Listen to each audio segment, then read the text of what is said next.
Hola, buenos días. Vamos a dar comienzo con la mesa número 5, que es Cultura Científica, un derecho de todos. ¿Cómo visualiza usted la complementariedad entre la escuela y los formatos de aprendizaje y formación no escolarizados?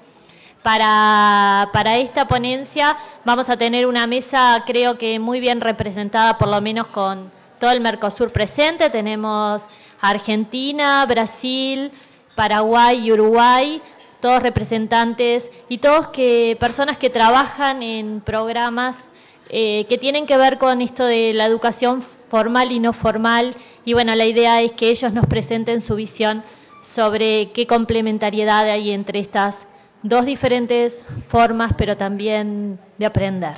Y sobre todo para las ciencias creo que es fundamental. Vamos a dar comienzo con la intervención disparadora de la doctora Luisa Mazzarani de Brasil. Desde ahora les voy a advertir que Luisa tiene vuelo a las 3 de la tarde, por lo tanto se va a estar retirando 12:45 de aquí. Eso vamos a hacer un cambio en el programa. Luisa va a hacer la primera presentación y vamos a dar luego de su disertación 2 minutitos o 3 de preguntas, porque después en el debate final no va a poder estar presente y después vamos a continuar con el resto de la mesa. Luisa Mazzarani es doctora en comunicación científica, trabaja en el Museo de la Vida de Río de Janeiro, es coordinadora para Latinoamérica de la red CIVNet, que es un portal líder dedicado a brindar noticias y opiniones sobre ciencia. Lidera grupos de investigación en ciencia, comunicación y sociedad de la Fundación Fiocruz. Participa en líneas de investigación en aspectos históricos y contemporáneos de la divulgación científica, la divulgación para públicos infantiles, exposiciones sobre temas de ciencia y salud, mediación de museos de ciencia, percepción pública de la ciencia, entre otras. Y es actualmente la directora de la Red POP, la Red de Popularización de la Ciencia para América Latina y el Caribe. Y bueno, y realmente para nosotros es un gusto poder presentarla y escucharla en esta mañana. Bueno, bienvenida. Buenos días a todos. Voy a hablar en portuñol, como uno de los idiomas importantes de la región. Como Marta mencionó, lamentablemente yo tengo que escaparme antes del fin de la sesión, lamento muchísimo, pero fue la forma de poder venir y llegar en tiempo para algunas cosas que tengo mañana que no pude escapar también.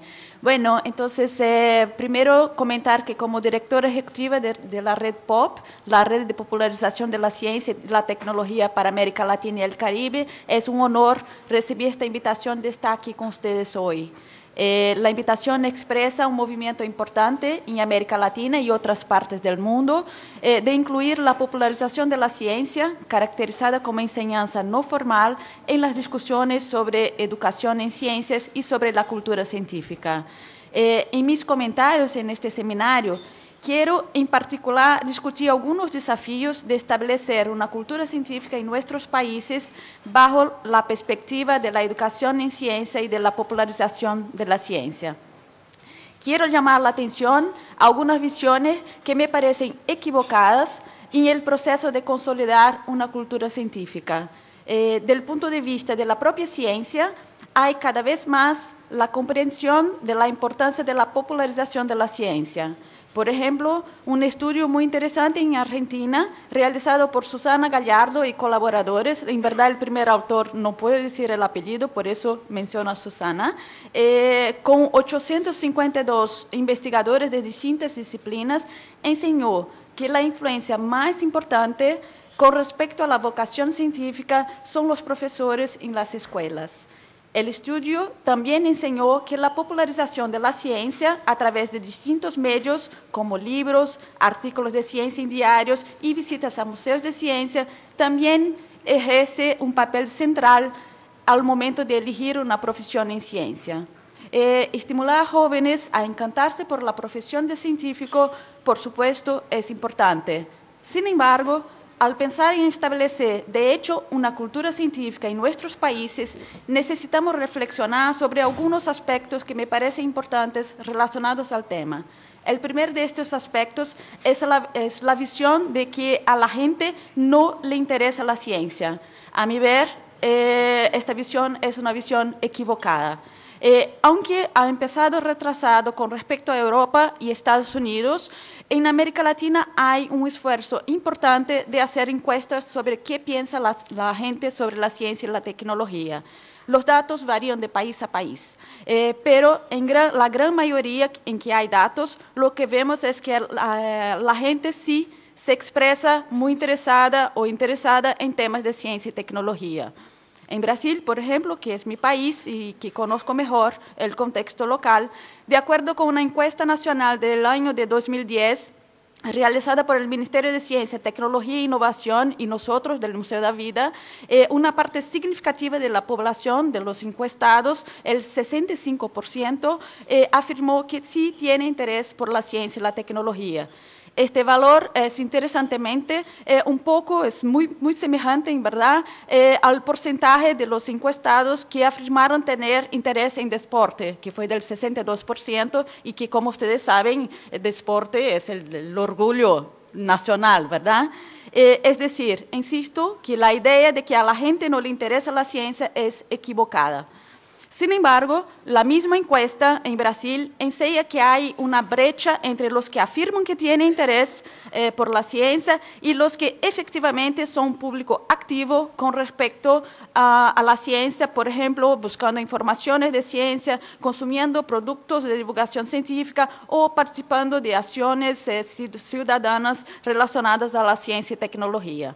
Un desafío importante para nosotros de la educación formal y de la educación no formal es, por lo tanto, crear formas más eficientes de aprovechar el interés que sí existe en la sociedad por la ciencia y tecnología. Es decir, tenemos que buscar caminos para lograr consolidar la existencia de ciudadanos que no solo se interesen por ciencia, pero que también sean activos en el campo de la ciencia y tecnología, no como expertos, pero como ciudadanos. Un otro desafío importante con respecto al establecimiento de una cultura científica es buscar formas de reducir la brecha entre la comunidad científica y el público. Un paso importante en este sentido es la valoración y el estímulo para que científicos y científicas se comuniquen con la sociedad.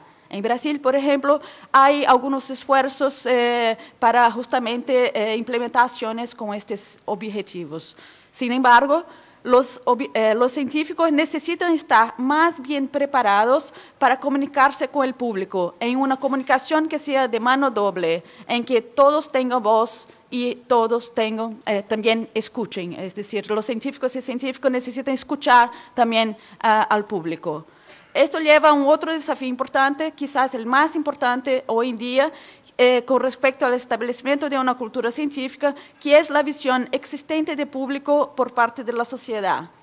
El público, o mejor, los distintos públicos, son todavía vistos como alejados a la ciencia bajo una visión muy paternalista. Sencillamente y muy cómodamente, preferimos creer que la gente no experta no es capaz de comprender la ciencia porque la ciencia es muy compleja. Estudios importantes realizados especialmente a partir de los años 80 enseñan que esta también es una visión equivocada. Hay varios estudios que enseñan que personas no expertas son capaces, sí, de comprender temas complejos, científicos muy complejos, cuando necesitan o cuando sencillamente tienen ganas de comprenderlos. Hay muchos ejemplos en casos de enfermedades. Una película muy linda y muy emocionante que ilustra bien el punto de vista que quiero defender aquí hoy es Olho de Lorenzo, en que una familia busca comprender la complejidad de una enfermedad desconocida cuando descubre que su hijo está enfermo e incluso desarrolla una forma de combatir la enfermedad. Pero existen también varios otros ejemplos, como los campesinos que comprenden la complejidad de la ciencia agrícola para dar respuestas a su cotidiano, u observadores de pájaros o de estrellas que incluso colaboran para el desarrollo de la ciencia con sus descubiertas. Pero lo que quiero defender aquí es que no son casos aislados, al contrario, no son excepciones que confirman la regla, al contrario. Quienes han trabajado con niños y ciencia muy prontamente observan la capacidad extraordinaria de ellos de comprender temas complejos de ciencia y su curiosidad natural, lo que los hacen científicos naturales. Por lo tanto, un desafío nuestro cambiar la visión ingenua de público y aprovechar mejor las oportunidades que tenemos en manos. Otra visión, a mi ver, equivocada que existe, que también está relacionada a nuestra visión de público, es que la gente rechaza la ciencia por ignorancia. Este argumento es utilizado especialmente en situaciones relacionadas a la aceptación o el rechazo de nuevas tecnologías o la percepción de sus riesgos, como el caso de los cultivos transgénicos, muy polémicos, la nanotecnología o la investigación con células troncales. La hipótesis subyacente es la que la ignorancia genera miedo, y el miedo genera desconfianza y o rechazo contra la ciencia y la tecnología.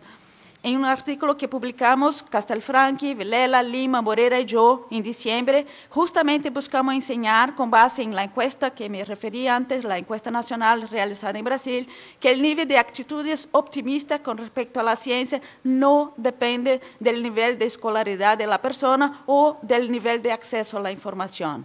Personas con niveles de escolaridades más altos y de acceso a la información poseen actitudes diversas a la ciencia y tecnología y no necesariamente optimistas. Incluso pueden ser, en algunos casos, más críticas a la ciencia y la tecnología. Y, por otro lado, personas con niveles de escolaridad más bajos y bajo acceso a la información científica pueden, en algunos casos, ser más optimistas con respecto a la ciencia y tecnología. Es decir, el tema es más complejo que se suele ser presentado. Entonces, insisto una vez más que esto evidencia que la visión de los públicos que tenemos es ingenua, visión esta que tenemos que cambiar si nos interesa, de hecho, consolidar una cultura científica en nuestros países. En esta discusión me parece importante también reflexionar cómo las actividades de popularización de la ciencia han sido realizadas en la región. Y me refiero a las actividades de popularización de la ciencia, pues es mi área de actuación, pero invito a ustedes a reflexionar lo mismo sobre la educación formal, ¿no? En América Latina, el abordaje hegemónico en las actividades de popularización de la ciencia es el llamado modelo de déficit, que de una forma muy simplista ve las audiencias como un grupo de personas analfabetas en ciencia que deben recibir los contenidos de un presunto conocimiento neutro. Estos contenidos son compartidos muchas veces como píldoras, entre comillas, que encapsulan el conocimiento científico. Aspectos culturales que son importantes en todos los procesos de comunicación por tener en cuenta el contexto de las distintas audiencias son muchas veces desconsiderados. La popularización de la ciencia ocurre predominantemente de forma unidireccional, ignorando la necesidad de interacción e intercambios efectivos con las audiencias en los procesos de comunicación y de apropiación social del conocimiento. A mi ver, el modelo de déficit no es suficiente para dar cuenta de un real involucramiento del público en temas de ciencia y tecnología, siendo necesario que, de hecho, el público tenga un papel protagonista en el proceso de popularización de la ciencia. Sin embargo, hay que tener cuidado para, como decimos en portugués, no botar el bebé en el agua de la ducha. Hay aspectos del llamado modelo de déficit que sí deben ser valorados. El popularizador de la ciencia, David Dixon, que lamentablemente falleció el año pasado, sintetizó muy bien esta preocupación. Un diálogo democrático sobre cuestiones de la ciencia y tecnología es fundamental en las sociedades modernas, pero proveer información confiable y de una forma accesible es fundamental para que esto ocurra. En especial, quiero referirme aquí a los museos de ciencia que han sido construidos en casi todos los países de nuestra región. Aquí en Montevideo, por ejemplo, tenemos Ciencia Viva, y Nelsa está aquí, y Espacio Ciencia Lato, ahí que está Marta. Y a mi ver, estos museos de ciencia han tenido un papel que merece atención con respecto a la relación de la educación formal y la educación no formal. Ilustrativo de esta relación es el hecho de que un porcentaje importante de los visitantes de museos de ciencia de nuestra región son estudiantes y profesores que nos visitan como parte de las actividades de la escuela. Muchas veces llegan ahí a 60%, depende mucho de museo para museo. Además, casi todos los museos de la región poseen sectores dedicados específicamente a apoyar la relación escuela-museo, buscando una sinergia. Necesitamos garantizar que los museos de ciencia y otros productos de divulgación científica no se limiten a ser locales de transmisión unidireccional de conocimientos científicos presentados como si fueran bienes consolidados y estáticos. Al contrario, destaco la importancia de que los museos de ciencia sean espacios en que la ciencia sea presentada como ella es, con su carácter dinámico, con sus controversias. Los museos de ciencia deben, arriba de todo, ser espacios de discusión en que los distintos públicos se encuentren para mantener un diálogo sobre los diversos temas de ciencia y tecnología que directa o indirectamente se relacionan con su vida. Estos espacios son, a mi ver, espacios físicos de formación de ciudadanos, un ejemplo concreto, entre otros, en que la enseñanza formal y no formal pueden ser complementarias y apoyarse mutuamente con objetivo de consolidación de la cultura científica. Bueno, aquí termino mi provocación. Me gustaría solo invitar a todos a participar con nosotros de este evento internacional del PCCT que realizamos nosotros en Brasil en mayo. Es la primera vez que viene a América Latina y es un evento muy grande de divulgación científica y donde hay actores sociales muy distintos y me parece que es una oportunidad única para que todos nosotros estemos ahí juntos y discutamos el tema. Muchas gracias.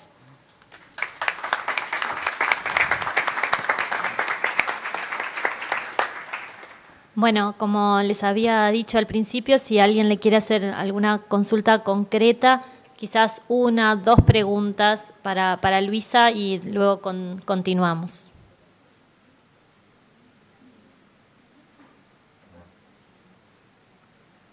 A ver. ¿No hay preguntas? Bueno, muchas gracias, Luisa, y seguimos con la mesa, entonces, de acuerdo a lo programado. A ver, ahora sí había una pregunta.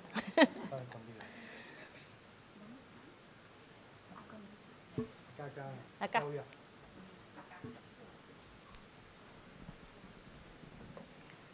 Quería preguntarte, Luisa, ¿cómo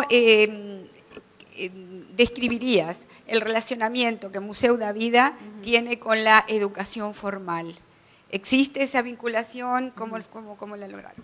Sí, nosotros en Museu da Vida justamente estamos en lo que yo describí, tenemos un sector dedicado, llamamos el sector de educación, y justamente el sector que está dedicado a pensar la relación entre el museo y la escuela, y con varios programas dedicados a la visita, a la capacitación de profesores, a estrategias de cómo los profesores pueden usar el museo. O sea, sí, este es un componente muy fuerte en Museu da Vida desde cuando fue creado y intentamos siempre involucrar mucho más las escuelas ahí en el museo, sí.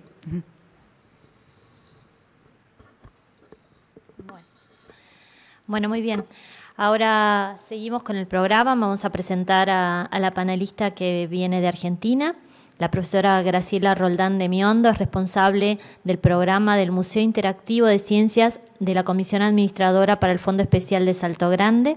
Se promueve en conjunto con la Subsecretaría Provincial de Ciencia y Tecnología.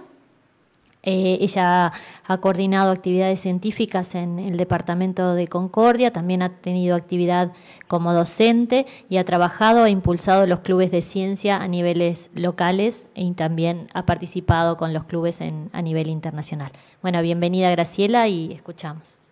Muchas gracias. ¿Se escucha? Primeramente, queremos agradecer desde la institución al cual pertenezco, CAFEX, por la invitación a este tan importante y significativo taller, seminario de formar ciudadanos del conocimiento, el desafío de una educación científica para todos. La institución CAFEX se encuentra en el departamento Concordia de la provincia de Entre Ríos y nuclea 8 departamentos de la provincia y se financia con los fondos excedentes de la represa hidroeléctrica de Salto Grande, Margen Argentina. En un primer momento, esos fondos eran destinados para las obras y servicios públicos y luego, hace pocos años, se creó un área destinada a desarrollo regional de la región, y dentro de ese área se encuentra un sinnúmero de programas de distintas temáticas. Una de esas temáticas es el Museo Interactivo de Ciencia, a lo que nosotros denominamos MIC, y nace como un objetivo ¿de qué? De crear un espacio de participación social para la población, la popularización, la comunicación y el aprendizaje no formal de las ciencias y la tecnología. Este museo se origina, se crea a partir de un convenio entre la institución, la Universidad Nacional de Entre Ríos, porque este Museo MIC es un clon del Museo Puerto Ciencia de la ciudad de Paraná, en articulación con la Universidad Tecnológica Nacional, la Subsecretaría de Ciencia y Tecnología del Gobierno de la provincia de Entre Ríos, la Dirección Departamental y Coordinación de Actividades Científicas del Departamento Concordia. Los museos interactivos exponen que el visitante pueda producir sus propios significados y también pueden ellos mismos elegir los temas a que quieren aprender. Ese aprendizaje lo va a hacer a través de objetos, módulos, materiales que el museo le puede proporcionar. Y ese aprendizaje, bueno, como ya dije, es a través de esos módulos de poder ver, mirar, tocar, experimentar, volver a experimentar, a diferencia de un aprendizaje a través de pura y exclusivamente del lenguaje. Concebimos al Museo Interactivo de Ciencia como una herramienta que puede conducir a la alfabetización científica y tecnológica de la sociedad, pero también es un importantísimo instrumento que puede llegar a la inclusión social para toda la población. ¿Y a través de qué? A través de programas y productos de divulgación científica que pueden llevarnos a una hermosa democratización de las ciencias. El Museo Interactivo está formado por 42 módulos en distintas temáticas. Voy a pasar rápida estas diapositivas, pero para que ustedes puedan ver cuáles son algunas de las temáticas. De fluidos, como por ejemplo cortina de jabón, flota, flota, jugando con el submarino, burbujas, el área temática de mecánica, bocha que choca bocha, y vos tenés fuerza haciendo piruetas. El área temática de sonido, gritemos en secreto, son 2 parábolas que se colocan a 50, 60 metros y ahí empieza la comunicación entre 2 personas y las personas que están entre el medio de la parábola puede escuchar la conversación de esas personas. El sonido ya vuelve, tubos sonoros. Las áreas temáticas de óptica, como espejito, espejito, en donde se ve la parte de espejos cóncavos, convexo, ventana espacial, la parte de prisma, mezcla de colores, miradas fundidas. El área temática de magnetismo, electricidad, bueno, el aparato de Van de Graaff, mi bola favorita, atracción, repulsión, en cuanto a la parte de magnetismo. El área de matemáticas con módulos que se presentan como Pitágoras, un número muy especial. Está dirigido a jóvenes, niños y público en general y como ya lo dije, es interactuar con esos módulos para poder avanzar en el conocimiento científico. Articulamos con profesionales de distintas instituciones académicas, como por ejemplo la Universidad de Buenos Aires, por ejemplo el CIOP, Centro de Investigaciones Ópticas, Centro Atómico Bariloche, Instituto Balseiro, Universidad Nacional de La Plata. Estamos asociados a la Asociación Argentina de Centros y Museos de Ciencia. También estuvimos articulándonos con profesionales de UNESCO, con el Instituto de Física Nuclear de Alemania. ¿Para qué esta articulación? A través de los divulgadores científicos llevamos a cabo en nuestra región talleres que lo agrupamos en la temática de científicos por un día y alfabetización de la ciencia, destinados a jóvenes y niños de nuestra región. Acá podemos ver algunas de las temáticas que se presentaron en Un día con los científicos, por ejemplo, la matemática de los piojos, biotecnología y biocombustible, y se hizo la luz. Bloom, ecoestrategias al microscopio, noche astronómica, ponete las pilas. En cuanto al taller de alfabetización de las ciencias, rayos cósmicos, partículas mensajeras de nuestro universo, desmitificando el método científico, me acordé mucho de usted, profesor, en el cielo las estrellas, el hidrógeno, energías renovables, ¿qué onda con las ondas? Agua y energía. ¿Cómo trasciende estas temáticas en el aula?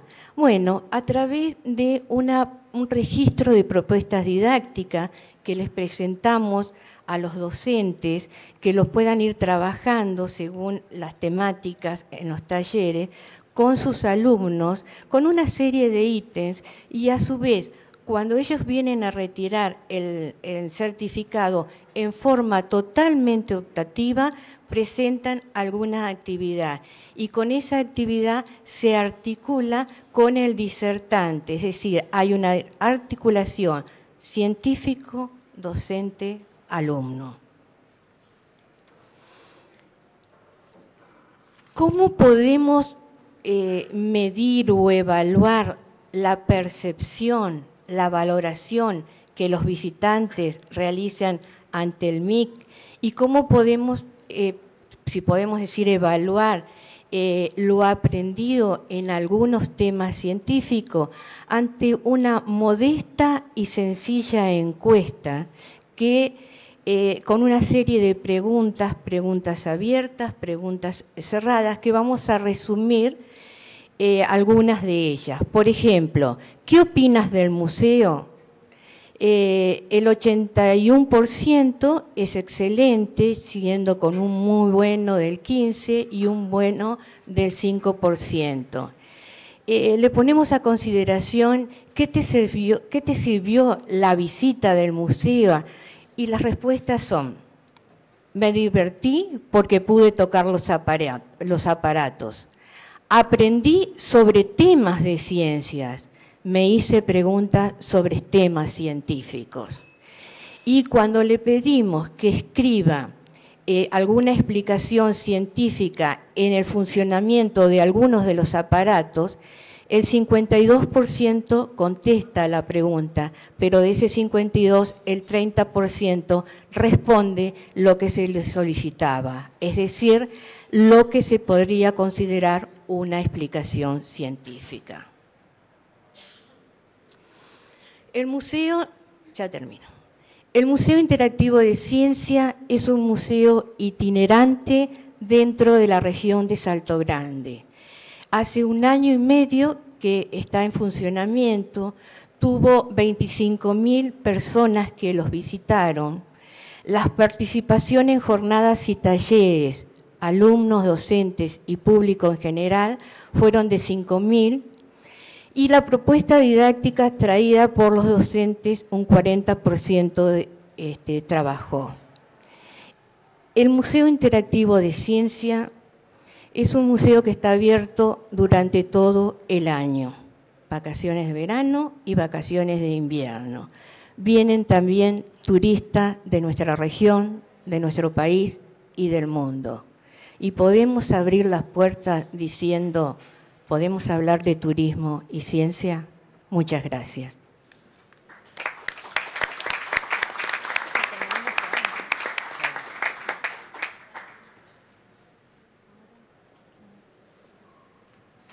Bueno, muchas gracias, Graciela.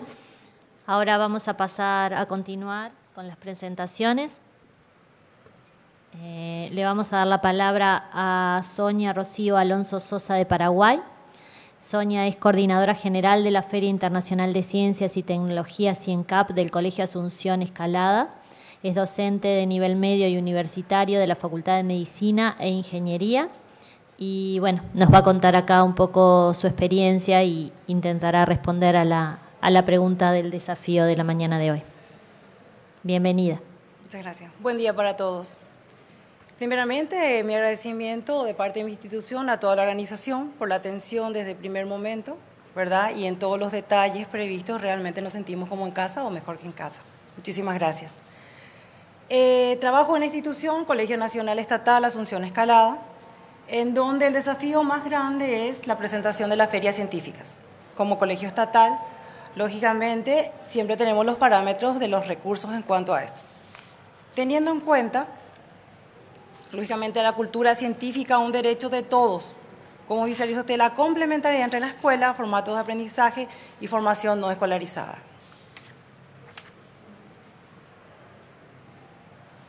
En Paraguay, lógicamente tenemos los datos de la cantidad de departamentos que tenemos.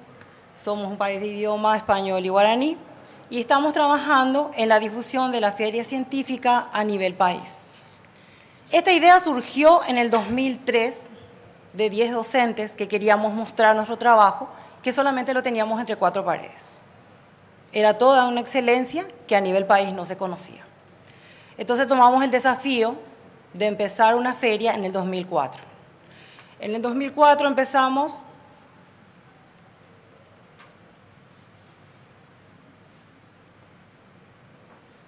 una feria, ¿verdad?, a nivel nacional, en la que se denominaba CIENCAP. La gente no sabía qué era CIENCAP. Ciencias Capital, lo primero. El primer año, 2004, tuvimos 20 proyectos. Lo hicimos en el patio, bajo bajos recursos, pero mucho entusiasmo de mis colegas en general. Directamente fuimos teniendo difusión.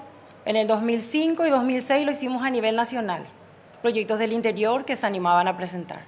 En el 2007 ya pasamos a ser internacional. Invitábamos a los países limítrofes para poder presentar sus proyectos. La satisfacción ha sido grande, porque después de 9 años de trabajo, en el 2012, tuvimos la gran experiencia de organizar la ESIANLAT, en donde teníamos 214 proyectos, 1.200 participantes, desde 5 años hasta universitarios. Solamente empezamos en el nivel medio en el 2004. Y este año, podemos decir, 11 años de trabajo, llegamos desde el primer ciclo hasta el universitario.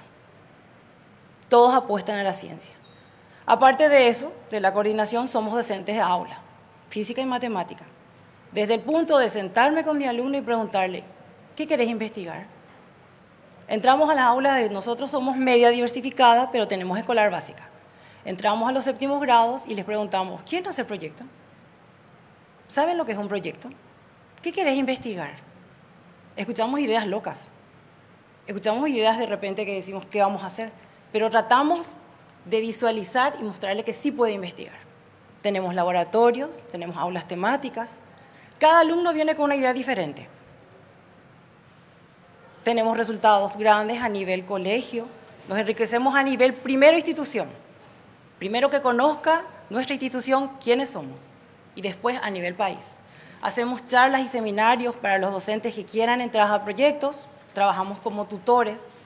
Hay colegios del interior que quieren irse a las ferias y entonces hacemos charlas. En un momento dado, dentro de nuestras cátedras. También a los alumnos. Tenemos resultados muy buenos de la gente del interior que ha presentado proyectos y tiene premios internacionales. No es fácil, pero solamente el trabajo en equipo de todos los docentes que pertenecemos a área de ciencias, podemos hacer esto. Tenemos, lógicamente, cuando realizamos la feria, tenemos formaciones de comités, tenemos 20 comités, tenemos 202 funcionarios dentro de la institución y todos tenemos que trabajar. Todos es una forma de decir, es una voluntad, es un voluntariado.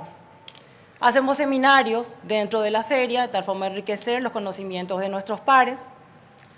Tenemos nuestros reglamentos, lógicamente ya elaborados en la propia institución. Tenemos áreas de ciencias básicas, sociales, tecnología, ingeniería. Tenemos la capacitación de jurados jóvenes. Tenemos proyectos de niños de 5 años que llevan su proyecto. Me ha tocado ser jurado, de sentarme y escuchar atentamente lo que dice un niño de 5 años. O escuchar lo que dice un alumno a punto de recibirse su carrera universitaria. Tenemos trabajos hechos en el nivel medio que ahora son tesis de profesionales, tesis de ingenieros. Quiere decir que el trabajo sí ha tenido difusión y sí ha tenido resultado. El desafío es grande. Llegamos a un momento que no tenemos tiempo. Peleamos contra el tiempo porque tenemos que estar en aula. Pero logramos. Como un colegio estatal, lógicamente que sufrimos con problemas administrativos, se hace bajo pulmón.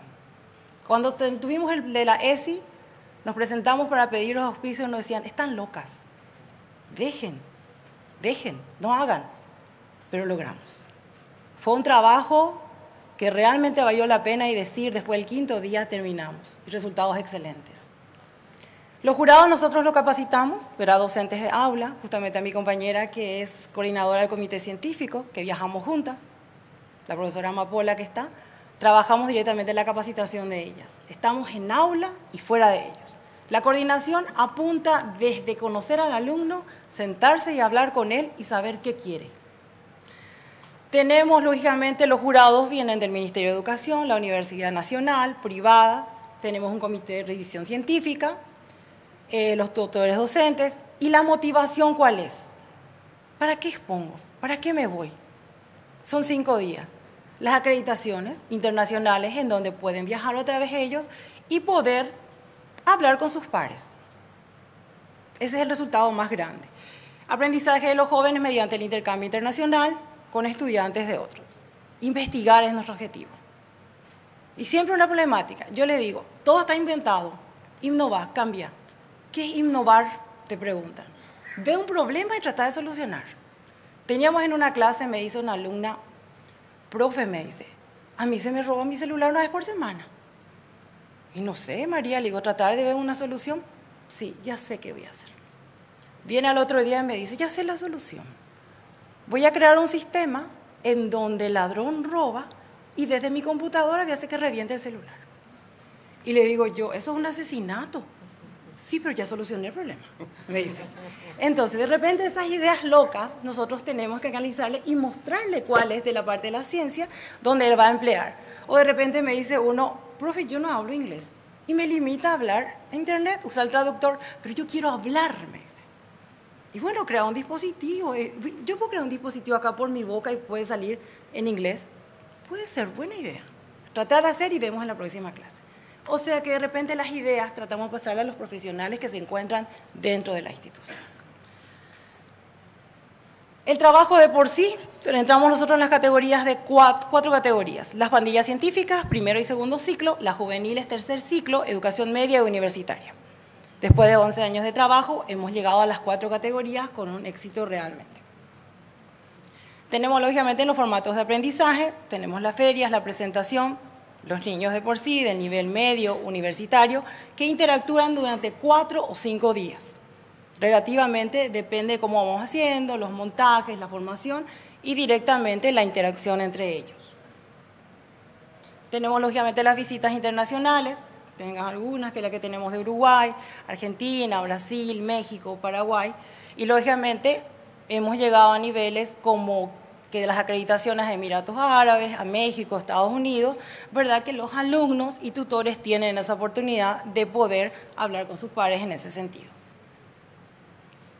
Hemos tenido proyectos de la formación no escolarizada, de las escuelas abiertas, con tutoría y en línea. Hemos tenido 2 experiencias de alumnos que directamente no seguían bajo un régimen de un programa, pero que han venido a consultar. Queremos hacer estos proyectos. Se busca espacios, se inventa espacios, pero lo hemos logrado. Hemos tenido 2 proyectos justamente ganadores que han viajado a Colombia, personas de bajos recursos, que 1 o 2 de ellos vendían diarios, pero hemos conseguido y han viajado. Han tenido la satisfacción de investigar, ganar y poder lograr su objetivo. Un sueño alcanzado. ¿Qué complementariedad hemos visto nosotros como institución? De acuerdo a nuestra realidad, la participación de trabajos de investigación por parte de alumnos de la Educación Media Abierta, EMA, es la oportunidad de visualizar este aspecto dentro de la CIENCA. No es fácil el trabajo de las ciencias.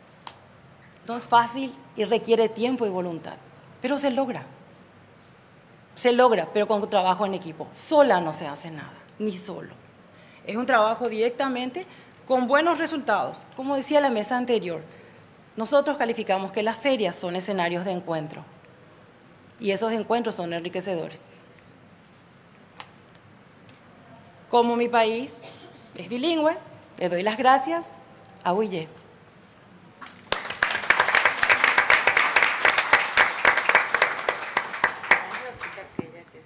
Bueno, muchas gracias, Sonia. Y bueno, continuamos con la mesa. Ahora vamos a presentar a otra colega también de Paraguay. Ella es Gabriela Gómez, es ingeniera agrónoma y máster en Ciencias Ambientales y Políticas Públicas. Ejerció como docente tanto a nivel secundario como a nivel universitario por más de 20 años. Es editora y coautora de 13 libros de ciencia y matemática de la editorial Santillana. Fundadora y directora de OMAPA, las Olimpiadas de Matemáticas Paraguayas, y también socia y fundadora del Instituto de Espacio SER, que son propuestas de robótica educativa. Bueno, bienvenida Gabriela. Bueno, agradeciendo lógicamente a los organizadores la oportunidad de aprender que nos están ofreciendo entre todos juntos, de hacer esto que tan poco sabemos hacer y que tanto hace falta de trabajar en equipo.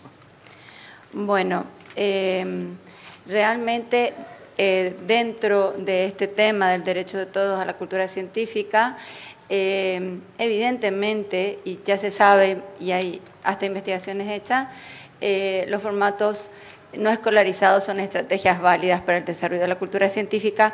Y aunque dicen que nos invitaron a no describir nomás lo que hacíamos, en esta mesa lógicamente que sí corresponde mucho desde la descripción de lo que hacemos, decir cómo se logra hacer esto de la cultura científica en espacios no escolarizados. OMAPA es una organización que en realidad se llama ahora Organización Multidisciplinaria de Apoyo a Profesores y Alumnos. Sin embargo, respondemos como al apellido de soltera, a ese de Olimpiadas Matemáticas Paraguayas, porque originalmente empezamos a trabajar en 1989 y trabajábamos exclusivamente ocupándonos de darles a los chicos talentosos un espacio con talento matemático, un espacio donde pudieran desarrollar ese talento de ellos, ¿verdad? Somos un grupo de profesores que trabaja para profesores y con profesores, y les quiero ir mostrando lo que un grupo empecinado de profesores puede llegar a hacer. Entonces, en el año 2000, mientras nosotros estábamos tan dedicados a los jóvenes talentos, fuimos casi copartícipes de la caída en picada acelerada y sostenida hasta ahora de la calidad de la educación en Paraguay. Entonces comenzamos a ver, a sentir, ¿verdad?, la necesidad imperiosa de ponernos a trabajar para hacer algo al respecto como docentes, ¿cierto? Entonces allí fue que cambiamos toda la óptica de la organización. Quiero comentar que los poquitos sistemas, las poquitas evaluaciones del sistema educativo que tenemos en Paraguay, las nacionales y las internacionales nos ubican todas en los peores grados. Y la última que ha salido del Foro Económico Mundial, que es discutible cómo arman ellos el índice, pero aún así nos ubica entre los 10 países peores del mundo como oferta educativa pública. Esa es la realidad en la que nos estamos moviendo. Nosotros consideramos que hay una estrategia formal que desde el Ministerio de Educación se debe hacer. Pero nosotros como ONG, que ya nos constituimos formalmente, no podemos atacar eso. Pero lo que hacemos es, desde un programa que, así como decía uno de los expositores, no se le ven los andamios y parece que nació así perfecto, en realidad es algo que hemos ido construyendo a lo largo de estos 25 años de trabajo. Tenemos 3 líneas de acción muy importantes dentro de un programa que se llama Paraguay Resuelve. La primera son las Olimpiadas Nacionales de Matemáticas, que tienen una característica única en toda Latinoamérica. En toda Latinoamérica, los programas que hay, y conozco, ¿verdad?, prácticamente todos los programas son casi exclusivamente de detección de jóvenes talentos. Nosotros no usamos de ese modo la Olimpiada, sino para tratar de impactar en la práctica del docente y que el docente empiece a hacer problemas desafiantes dentro de su práctica habitual de aula. Ese es el objetivo, la mira, el enfoque de la Olimpiada Matemática en Paraguay. Va acompañada esta propuesta con talleres para docentes y, lógicamente, recoge como un fruto secundario valiosísimo la detección de los jóvenes talentos y entonces tenemos programas especiales para ellos. Entonces nosotros con nuestras propuestas lo que estamos haciendo es impactar en los docentes entusiastas. Esa es la maravilla de estas actividades, ¿verdad?, que no están adentro mismo de la educación formal, y es que nosotros nos podemos desentender de todos aquellos docentes sin vocación, que no saben nada. Nosotros, que se las arregle el ministerio, nosotros nos ocupamos, ¿verdad?, del entusiasta que se pega a la actividad. En forma indirecta y a través de esos docentes estamos también impactando en el currículum que realmente se da en la clase. Entonces muchos de nuestros docentes están dando geometría, están dando estadísticas que generalmente no se dan en el currículum, se los deja al final del año y se terminan no dando. Y también impactamos mucho en los estudiantes muy buenos y estamos impactando en la cultura matemática en la sociedad, porque hacemos mucho ruido y mucha fiesta y tratamos de que salga en prensa cada vez que hay un evento de premiación, algo que se pueda comunicar como para romper ese miedo, el logro de las matemáticas y mostrar otras cosas. La Olimpiada es increíble. Nosotros nos dimos cuenta, nos tropezamos con la realidad de que cuando nosotros nos acercamos con una Olimpiada a una institución nueva, entusiastamente se meten, llegamos con los problemas y los profesores no los logran resolver. Se produce allí una crisis. Ahí el profesor se recuerda que nosotros le ofrecíamos un taller y se va al taller, ¿verdad? Pero además del taller, que es muy poquita cosa lo que le hacemos, vivenciar cómo queremos que ellos trabajen, jueguen con los problemas matemáticos con los estudiantes, lo más importante es que nosotros le damos a los docentes unos libros con colecciones de problemas y creemos que ese es el saber hacer más importante de la organización. Nosotros sabemos elaborar o coleccionar problemas que son desafiantes para cada nivel de nuestras aulas paraguayas. Un problema no es desafiante en sí mismo, sino en función a quien lo resuelve. Entonces nosotros sabemos encontrar problemitas para 3er grado, para 7º grado, para tercero de la media y que sean. Inventamos casi todos los problemas. En los problemas le mostramos al profesor que pertenecen al currículum. No, eso no entra en mi currículum. No, sí que sí entra, profesor, que el ministerio quiere que resuelvas problemas y que los problemas estos están desarrollando los temas de tu contenido obligatorio. Y además le damos las soluciones de los problemas. Entonces el profesor a veces ni entiende la solución, pero entiende por qué tema es que no está entendiendo un concepto de triángulo. Hace solo un mes, una profesora de una comunidad indígena me decía que no había podido resolver un problema, pero que se había dado cuenta que lo que le faltaba era algo del triángulo y lo fue a buscar en el libro de 5º grado de su biblioteca. Entonces ella no se fue a Khan Academy, pero no importa. Se se dispara un proceso autodidacta maravilloso con estos desafíos presentados al docente. En la línea de jóvenes talentos trabajamos, sí, tradicionalmente como se trabaja en todos los países, con una matemática de muy alto nivel, de más alto nivel que el que se está dando en esas mismas asignaturas en las facultades de matemáticas y de ingenierías de nuestro país. Todos los estamentos educativos en nuestro país son de bajísimo nivel, no se acercan a los niveles ni de la región, ni de Mercosur. Participamos en olimpiadas internacionales que producen un efecto muy importante de que los mejores chicos que se destacan, que son admirados por todos los otros, van allá y no, medalla de oro no sacan. Entonces se ubican bien, vamos a medirnos allá con los pares, con nuestros pares, y también esa interrelación de la que ya hablaba Sonia, tremendamente valiosa, ¿verdad? Hemos sido sede 3 veces de la Olimpiada Cono Sur y 1 vez de la Olimpiada Iberoamericana, ¿verdad? Y de a poquitito va subiendo nuestro nivel de medallas, que para los chicos es muy importante, para nosotros no tanto.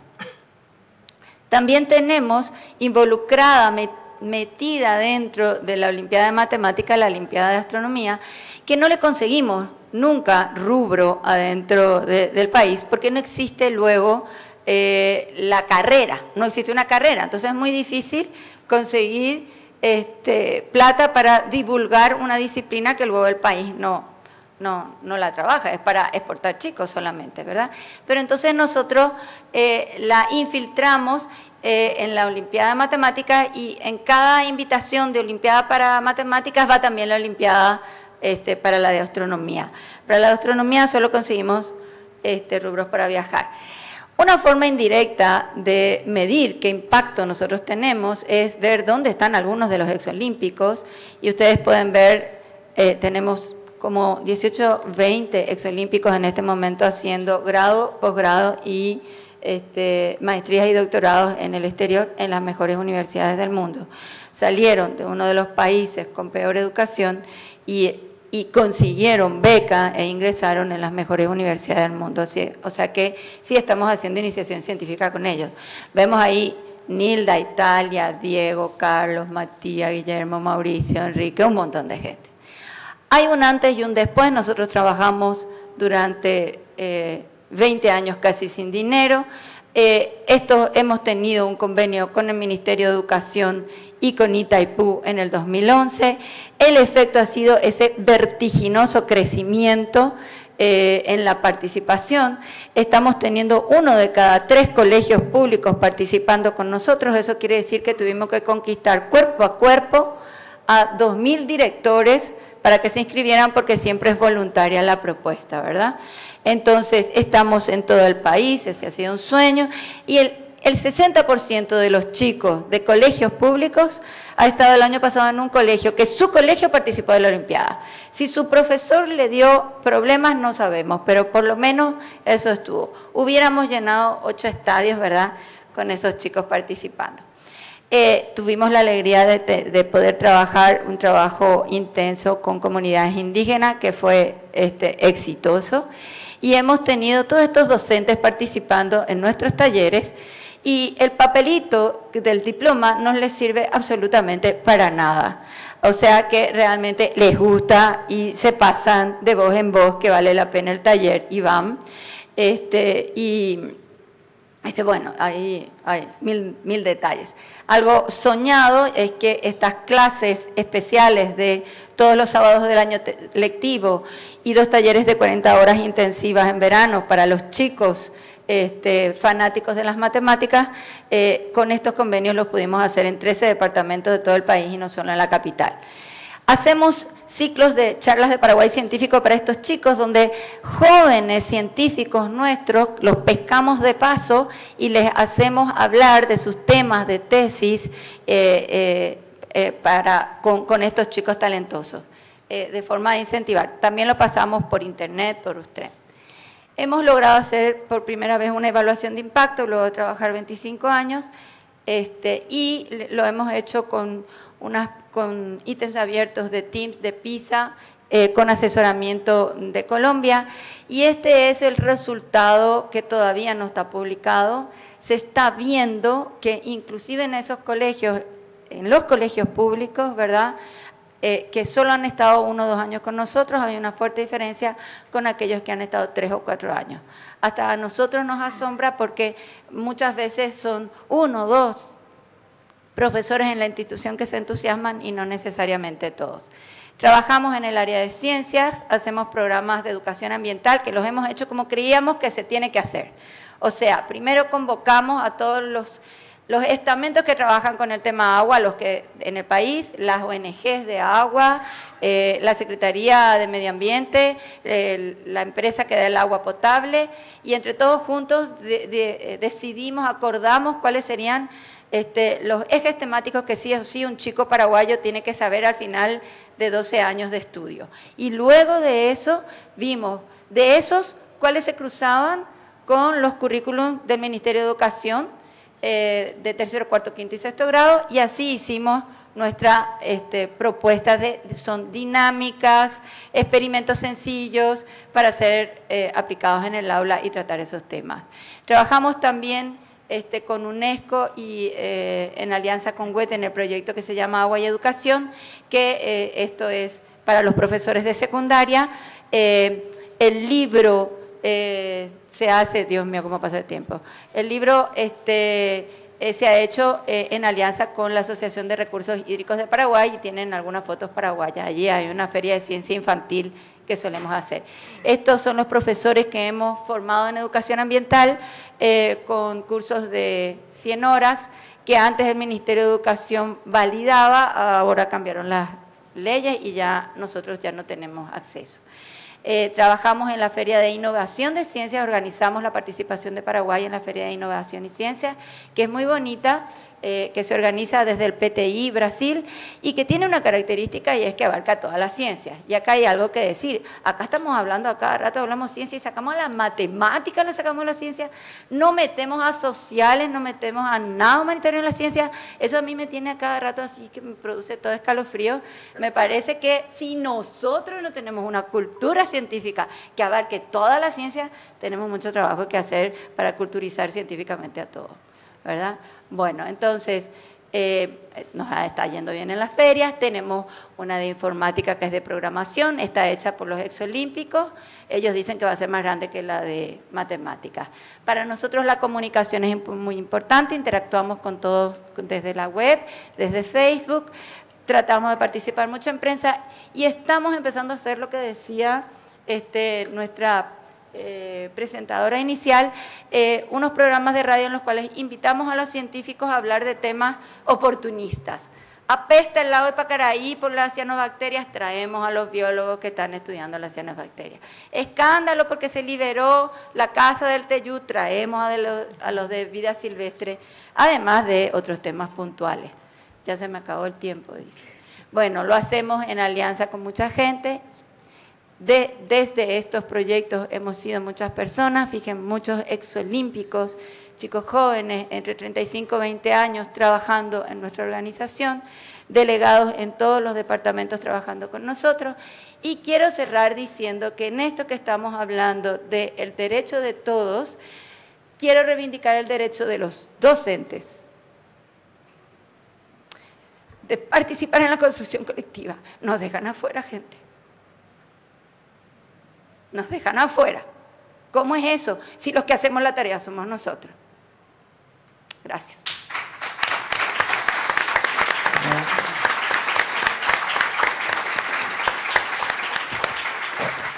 Bueno, muchas gracias, Gabriela. Ahora, bueno, como verán, hay una persona menos en la mesa, así que vamos a pasar a la última ponencia de esta mesa, que vamos a presentar a Gustavo Riestra. Él es el representante anfitrión de Uruguay, así que bienvenido, Gustavo. Gustavo es máster en Ciencias, licenciado en Biología, director del Departamento de Cultura Científica de la Dirección de Innovación, Ciencia y Tecnología para el Desarrollo del Ministerio de Educación y Cultura. Y bueno, más allá de que conocemos mucho desde el lado que trabaja Gustavo, creo que una de las acciones más, por lo menos la más visible y la que tiene más tiempo dentro de esta dirección, es los clubes de ciencia, que, si no me equivoco, es la acción con más años en el tema popularización en Uruguay, que tiene como ya a esta altura 27 años o algo así. Así que bienvenido, Gustavo. Bueno, gracias, Marta. Antes que nada, y como parte de una institución organizadora de este evento, quiero sumarme a las palabras de Ernesto del primer día, de agradecimientos, pero no a los que están de este lado, sino a los que están de ese lado. Realmente, obviamente, a los extranjeros, a los internacionales que nos acompañan, pero particularmente me gustaría un agradecimiento y un reconocimiento a todos los docentes de Uruguay que están acá, de todo el país, porque no son todos de Montevideo, hay gente del interior que con mucho esfuerzo resolvió venir a este seminario y que no solamente el esfuerzo, sino que no nos olvidemos que estamos a fin de las vacaciones y eso implica un reconocimiento especial. Entonces me parece que es importante de parte nuestra, los organizadores, felicitarlos y decirles que realmente ustedes son las verdaderas autoridades educativas en sus localidades en nuestro país y transformadores de los cambios a nivel de educación en las localidades. Bien, ahí me toca resumir en pocos minutos un montón de actividades. Uruguay afortunadamente tiene una solvencia más que importante en lo que es educación no formal. Una de las primeras cosas que tendríamos que discutir en algún momento es qué educación es la que queremos para nuestros estudiantes, qué estudiantes son los que queremos formar. Si seguimos hablando de educación formal y no formal, la educación formal es la importante, la no formal es la cenicienta, la que viene atrás, en fin. Me parece que son cosas importantes que hay que replantearlas.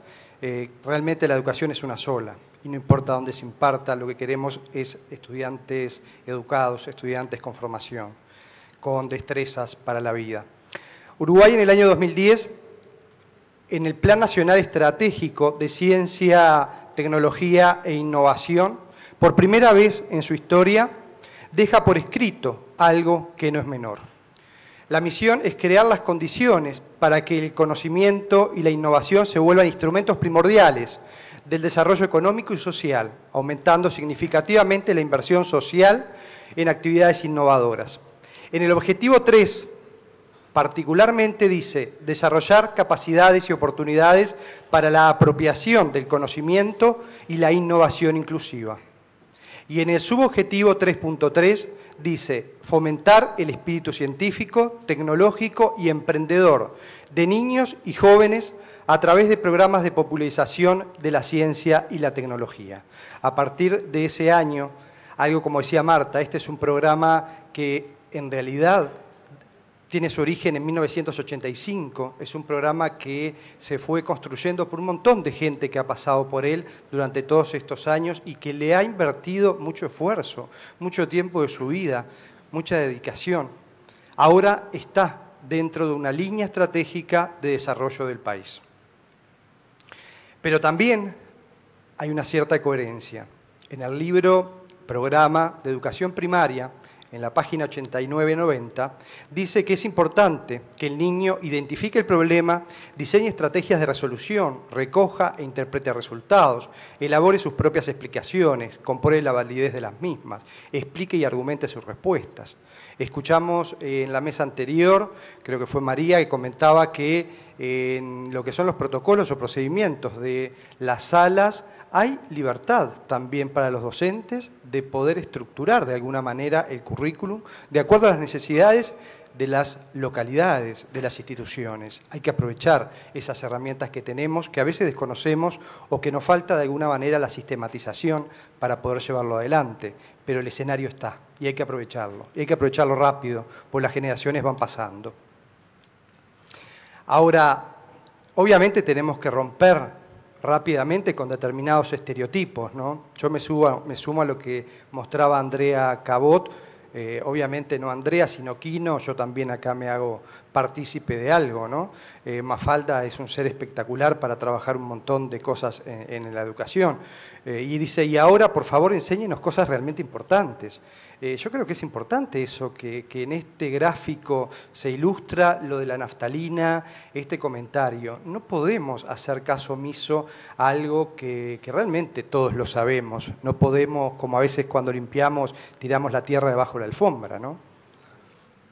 Ahora bien, lo que nosotros llevamos adelante, esto de los clubes de ciencia, que es una de las tantas actividades que Uruguay tiene en educación no formal, y no me da el tiempo para poder nombrarlas a todos, pero sí quiero hacer un destaque especial a ellas porque la conjunción y sumatoria de todas ellas está produciendo impactos no cuantificados hasta el momento, pero sí cualificados.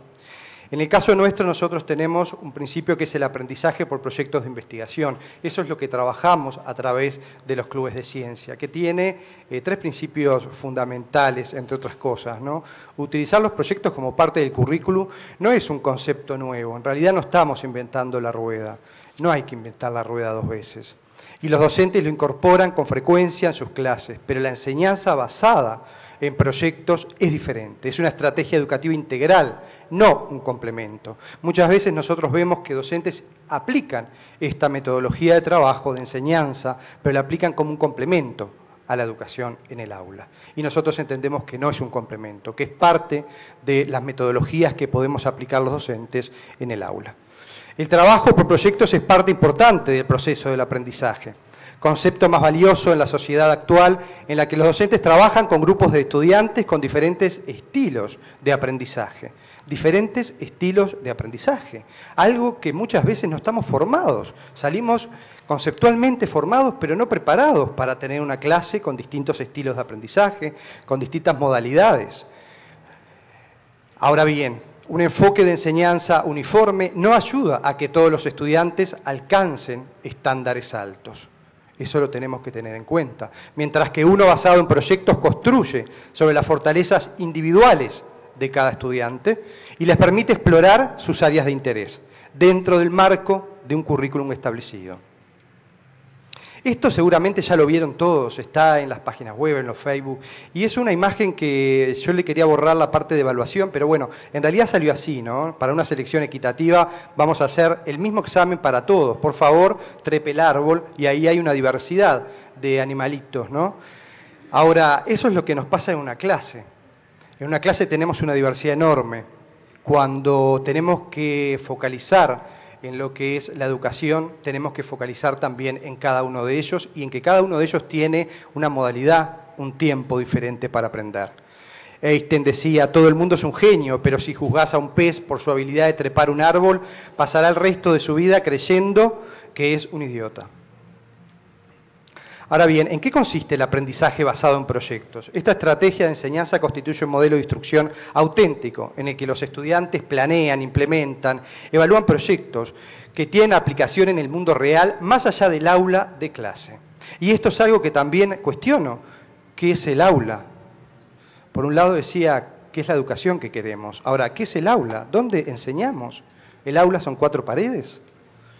Los proyectos tienen en común un montón de cosas. Están centrados en el estudiante, y eso es algo que en el discurso lo venimos escuchando hace mucho tiempo. Centrados en el estudiante, dirigidos por él. Ahora, en el discurso lo decimos, pero ¿cuántas veces lo aplicamos en las clases reales? Claramente definidos, tienen un inicio, un desarrollo y un final. Tiene un significado para los estudiantes ya que está directamente involucrado al entorno, y eso es una estrategia. El tema de elegir proyectos, que él elija proyectos que están íntimamente ligados al entorno en el cual se mueve. Problemas del mundo real, sensible a la cultura local. Y en eso los clubes de ciencia, como otras actividades, son una exhibición perfecta para ver cuáles son las inquietudes que los estudiantes tienen en los distintos niveles del sistema educativo. Ellos ahí están mostrándonos a los adultos qué es lo que quieren, cuáles son sus intereses.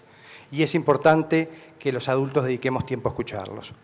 Oportunidades de retroalimentación, eso es algo permanente, no solamente entre los estudiantes, sino entre los docentes. También con expertos, con investigadores. Oportunidades para la reflexión, la autoevaluación por parte del estudiante, evaluaciones o valoraciones auténticas, no una evaluación puntual, un escrito, sino una evaluación que empieza y finaliza a lo largo de distintas etapas que son discutidas con los estudiantes. Ahora, Beatriz comenta muchas veces el tema de la pregunta, ¿no? La problematización, algo que es fundamental. El tema de que muchas veces ellos vienen con inquietudes que realmente son importantes para nosotros y por falta de tiempo, porque estamos priorizando el tiempo a la educación de nuestros estudiantes, no los escuchamos. Y cuán importante es dedicar el tiempo y la sensibilidad a escuchar lo que ellos tienen para decirnos y cuán estrategas tenemos que ser nosotros para captar lo que nos están diciendo y utilizarlo como un vector para la enseñanza en clase. Esto es una reflexión que tiene interés cuando, por ejemplo, es capaz de fabricar la crítica. Eso es importante, una reflexión capaz de fabricar la crítica, no una reflexión donde se escucha y no es capaz de generar un feedback entre los estudiantes. Los clubes de ciencia a esta altura tienen un montón de cosas que son discutibles, sin lugar a dudas. No es un programa que está en la excelencia, no es un programa acabado, es un programa que la rema durante muchos años, vuelvo a repetir, 29 años de trayectoria, con un presupuesto totalmente irrisorio, pero que tiene una fortaleza, y que son los docentes que se involucran, los docentes que quieren ir más allá del aula a cuatro paredes.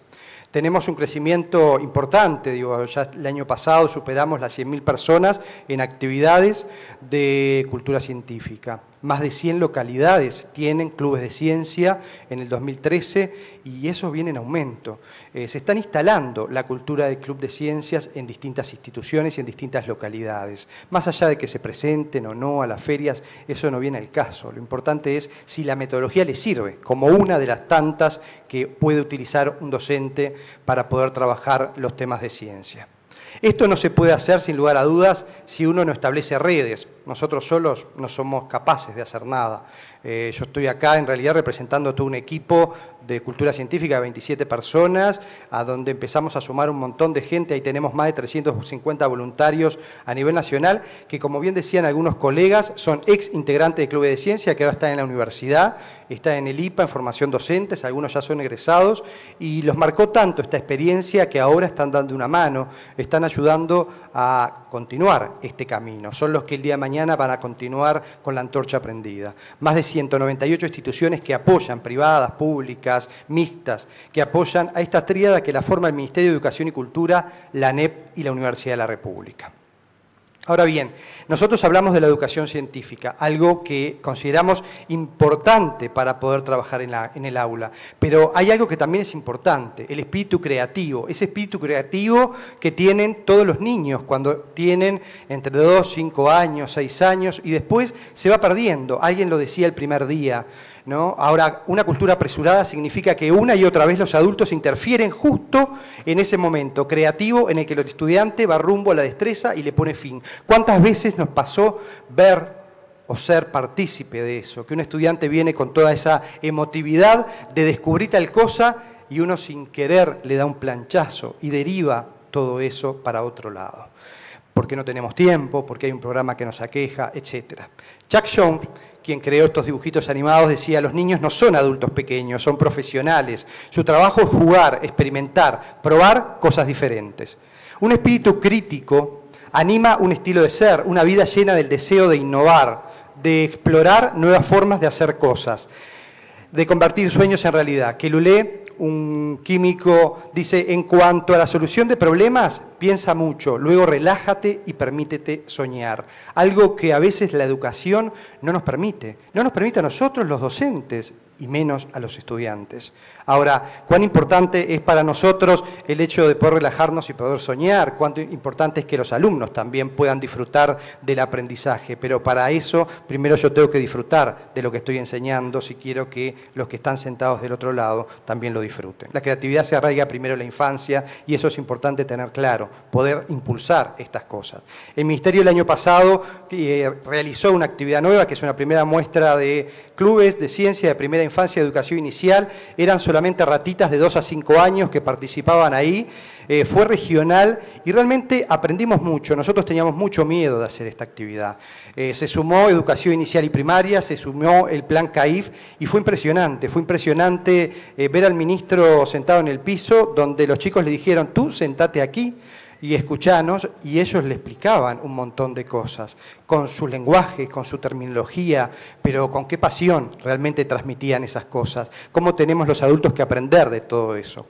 También tenemos unos campamentos científicos, porque hay un grupo etario que es fundamental, y son los que están entre estos niños y ustedes, mayoría egresados de los institutos de formación docente o docentes de ellos, que son los estudiantes de formación docente. ¿Cuánto tenemos que transmitirle a ellos de esa pasión por la enseñanza? Los contenidos hay que discutirlos sin lugar a dudas, pero la pasión por la enseñanza también hay que enseñarla, también hay que transmitirla. Y es fundamental si queremos transformar y cambiar la educación en nuestros países. Generalmente nosotros vemos los casos exitosos, lo que salen en la prensa, ¿no? Los olímpicos que ganaron medallas, los que fueron a la Feria Intelicef, que los colegas la conocen y que también ganaron medallas, ¿no? Uruguay ahora en los últimos años está siendo muy reconocido. Es más, ayer me enteraba que un chico uruguayo del sistema educativo nuestro de secundaria ganó un primer premio en un evento latinoamericano de supertalentos. Qué importante, ¿no? Ahora, y yo pregunto, ¿qué pasa con los otros? Porque esos son exitosos, porque los muestran los diarios, porque ganaron una medalla, ganaron un trofeo. Ahora, ¿cuán importantes son aquellos otros, como el caso de Nicolás, por ejemplo, que ya sé que estoy excedido en el tiempo, Marta, pero me parece importante mostrar esto. Digo, esto es un club de ciencias, parte de una necesidad que un grupo de estudiantes de UTU entienden que un compañero con capacidades motrices realmente imposibilitado de caminar, el médico le dice a la familia, si él no empieza a mover sus miembros inferiores rápidamente, va a quedar paralítico. Fue tal la conmoción de los estudiantes que empezaron a hacer un proyecto tecnológico en principio, que después terminó siendo un proyecto de vida, porque no solamente ellos formaron esos aparatos que ustedes ven, que están ahí, que permitió a Nicolás empezar a movilizarse en el primer año en la bicicleta, y después en un triciclo, y después empezar a caminar. Esos aparatos supervisados por médicos, por fisiatras, por investigadores de primer nivel, porque ellos no quedaron solos, sino que esa tríada del Ministerio, la UDELAR y la ANEP ayudó y contribuyó a que esto se fortaleciera. Hoy es una realidad social, parte de un club de ciencias, pero trascendió el club de ciencias para tener un impacto social. Y el último que quería mostrarles es este otro, es en Artigas, en un pueblito de Artigas, el departamento más al norte que tenemos, donde un maestro héroe, como tantos que tenemos en Uruguay, empezó trabajando la huerta orgánica, un tema trillado, podríamos decir. Ese año empezó a trabajar con los alumnos que se involucraron a hacer distintos tipos de experimentación en la huerta, y los chiquines quedaron entusiasmados, lo presentaron a la feria, les fue bien, quedaron estimulados. Al segundo año el maestro dijo, bueno, ¿qué hacemos ahora? Y queremos seguir con esto. Bueno, entonces trabajemos nutrición saludable. Le hicieron una denuncia a los padres al maestro porque les estaba transmitiendo ideas subversivas de que no comían más la comida de casa, y entonces ahora había que hacerles una comida diferente, a lo cual el maestro, el director, empezaron a ver cómo trabajar con las familias para poder mostrarles lo que era una nutrición, una alimentación saludable. Hoy en día hay 12 familias en Baltasar Brum que viven gracias a la huerta orgánica, que en el año 2002 partió de un maestro trabajando en huerta orgánica en clubes de ciencia. Entonces, Confucio decía algo, me lo contaron y lo olvidé, lo vi y lo entendí, lo hice y lo aprendí. Esto es algo realmente importante. Y para finalizar, me parece importante que este seminario no termine de esta manera, que muchas veces si nosotros hacemos una introspección, miramos hacia atrás, capaz que no tan lejano, vemos muchas reuniones que terminan así. Yo no quiero que Ernesto termine de esta forma, que Beatriz termine de esta forma. Digo, tenemos que evitarlo, aquellos que somos más jóvenes que ellos, y evitar caminos diferentes. Entonces, hay algunas preguntas que dejamos planteadas. ¿Cuál es la educación que queremos? ¿La educación formal, no formal? ¿Son cosas distintas? ¿Una es mejor que otra? ¿Qué tipo de estudiantes queremos formar en Uruguay? ¿Cuál es la escuela que queremos realmente? ¿La educación se imparte solamente en un aula, entre 4 paredes? ¿La educación no se ve también afuera? En el campamento que les mostraba, lo llevamos a la playa, a una playa uruguaya, y lo primero que nos preguntaron es, ¿y cuándo vamos al laboratorio? Estudiante de formación docente. Y le dije, ¿el laboratorio es esto? No, no es esto. Laboratorio tiene paredes, microscopios, esto no es un laboratorio. Bueno, son cosas que hay que replantearnos, ¿no? Y sin lugar a dudas el tema de la red es una fortaleza. El año pasado implementamos una red a través de la página web que tenemos, donde hay más de 1.200 docentes que interactúan, suben fotos, intercambian preguntas, suben paper, una retroalimentación realmente importante. Entonces me suman los colegas que plantean una red entre todos nosotros. Muchas gracias.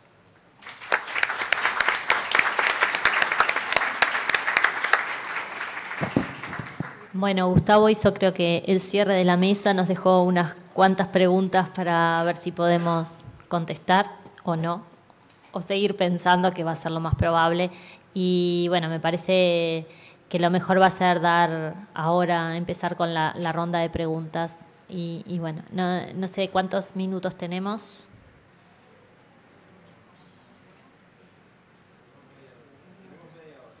Ok, bueno, muy bien. Acá no sé si...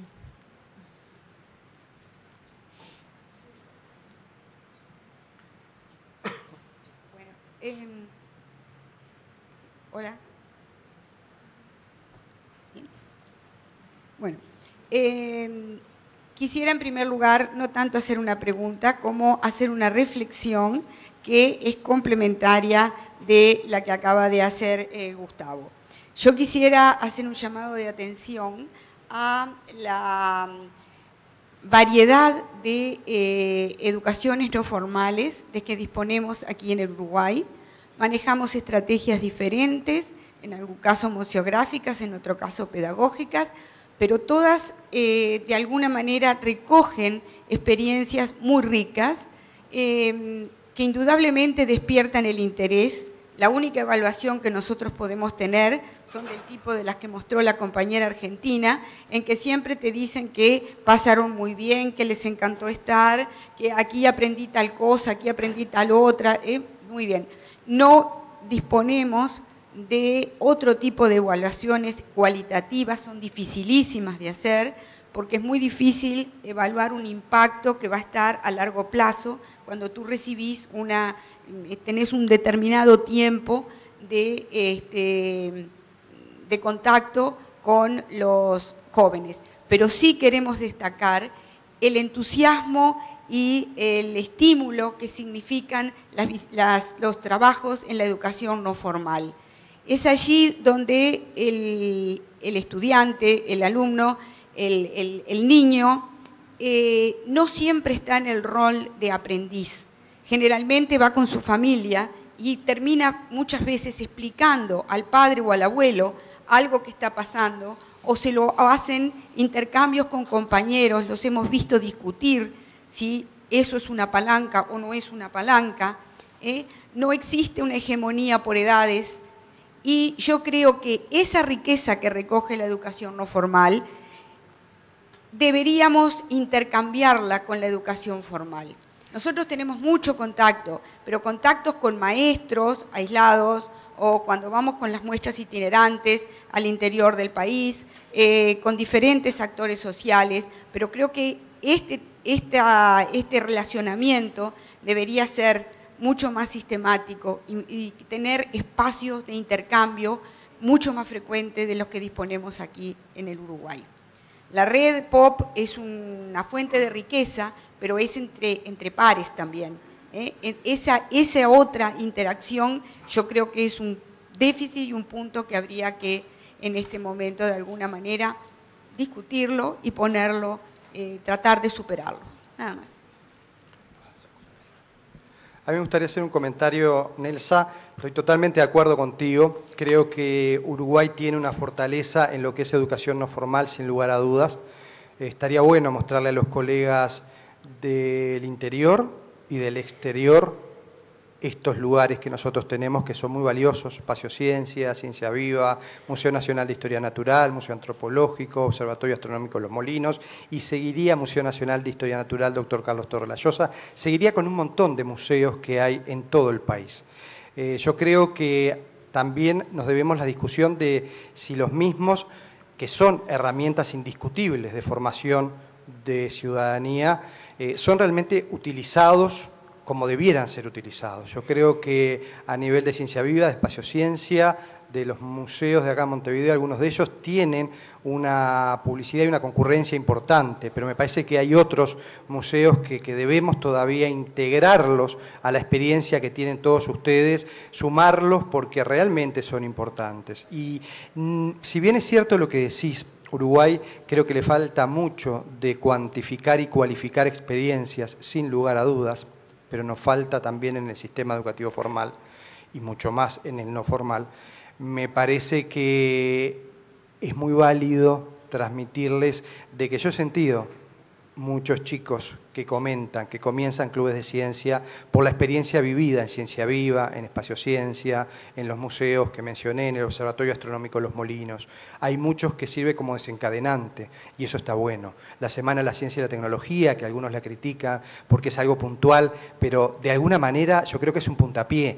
Va un investigador, si el maestro, el docente, es hábil, lo utiliza como un desencadenante para después poder trabajar un montón de temáticas, no solo la que el investigador fue a dar, sino de las que ella deriva esa actividad. Entonces me parece que en realidad acá tenemos que sumar todas estas actividades porque la sumatoria de ellas realmente provocan una educación holística, una educación realmente integral que es más importante.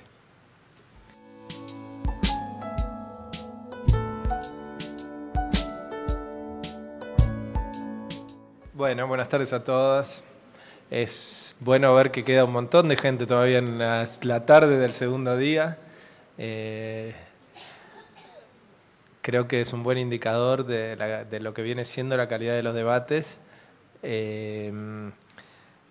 Cuando se armó la agenda teníamos la intención de hacer un resumen que condujera en esta sesión, un resumen que condujera hacia la próxima, la sesión que viene más tarde a las 4 en punto, sobre el problema de la formación de los docentes.